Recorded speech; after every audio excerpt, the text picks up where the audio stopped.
Polda Sumsel apel gelar pasukan Juru Operasi Lilin Musi 2023 di halaman Mapolda Sumsel.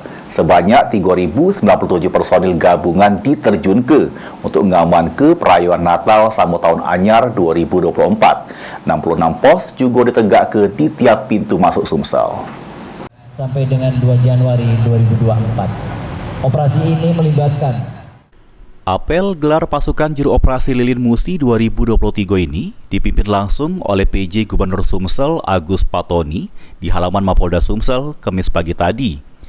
Operasi untuk ngaman ke perayaan Natal sama tahun anyar 2024 ini dilaksanakan selama 12 hari dimulai dari 22 Desember 2023 sampai 2 Januari 2024. Kapolda Sumsel jelaskan sebanyak 3.097 personil gabungan dikerahkan Juru Operasi ini untuk disiagakan di 66 pos yang disebar di tiap pintu masuk Provinsi Sumsel dari jalur barat maupun timur. Ditambah ke Kapolda, hal tersebut dilakukan guna mengantisipasi kemacetan sama kecelakaan lalu lintas sesuai dengan amanat Kapolri Jenderal Listio Sigit Prabowo dengan target mengurai kemacetan serta kecelakaan lalu lintas selama perayaan Natal sama tahun anyar. Operasi ini akan berjalan selama 12 hari dan melibatkan 3.097 orang personil. 1.500 diantaranya adalah personil Polri.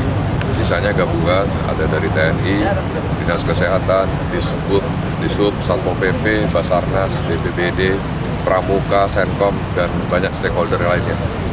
Ada 66 pos yang kita sebar, baik mulai dari pintu masuk Sumatera Selatan, dari arah Lampung, dari arah Bengkulu, dari arah Jambi, maupun jalur barat dan jalur timur. Itu kita untuk mengantisipasi kemacetan lalu lintas dan laka lalu lintas. Tadi Bapak Gubernur sudah menyampaikan amanat Bapak Kapolri, kita diminta untuk melayani masyarakat sebaik-baiknya.